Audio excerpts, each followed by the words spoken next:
నమస్తే, నేను మీ ఉజ్వల్. వెల్కమ్ టు ఎన్క్రైమ్ టాక్స్.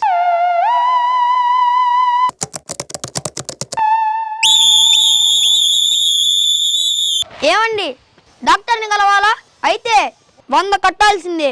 ప్రభుత్వం చేపట్టిన వికలాంగుల పెన్షన్ వెరిఫికేషన్ కోసం ప్రభుత్వ డాక్టర్లకు వరంగా మారిందని చెప్పుకోవచ్చు. సుదూర ప్రాంతాల నుండి వికలాంగుల సర్టిఫికేట్ వెరిఫికేషన్ కోసం వచ్చే వికలాంగులు వృద్ధులను టార్గెట్ చేసుకొని అయ్యో పాపం కనికరం లేకుండా పీడిస్తున్న కొంతమంది డాక్టర్లకు లంచాలు ఇస్తేనే సర్టిఫికేట్ ఓకే అవుతుంది, లేదంటే రిజెక్ట్ అవుతుంది. రిజెక్ట్ చేస్తే వారికి పింఛన్ ఆగిపోతుంది. లంచం ఇవ్వని ఒక్కొక్కరు చాలా సార్లు హాస్పిటల్ చుట్టూ తిరగవలసి వస్తుంది. అన్ని సార్లు తిరగలేక పింఛన్దారులు సైతం లంచాలు ఇవ్వడానికి సిద్ధమవుతున్నారు. అసలు ఈ పింఛన్ ఎంత ఇస్తున్నారని ఒకసారి తెలుసుకుందాం. వృద్ధాప్య పింఛన్ 4000, వితంతు పింఛన్ 4000, ఒంటరి మహిళా పింఛన్ 4000, డయాలసిస్ పింఛన్ 10,000, పూర్తిగా బెడ్ మీద ఉండే వాళ్లకు 15,000 రూపాయలు, కళాకారులు పింఛన్ 4,000, పూర్తిగా బెడ్ మీద ఉండే వాళ్ళకు పింఛన్ 15,000.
మిత్రులు, చిన్న వినవి, నిన్న మొన్న వాట్సాప్లో గవర్నమెంట్ హాస్పిటల్లో భాస్కర్ అనేటువంటి ఒక అతను డబ్బులు తీసుకొని పక్కా కనిపిస్తుంది ఆడక్కడ ఈ యొక్క వికలాంగుల ఫంక్షన్కి 6,000 అవుద్ది, 25,000 అవుద్ది అని వసూలు చేసే కార్యక్రమాన్ని మొదలుపెట్టారని తెలుస్తుంది.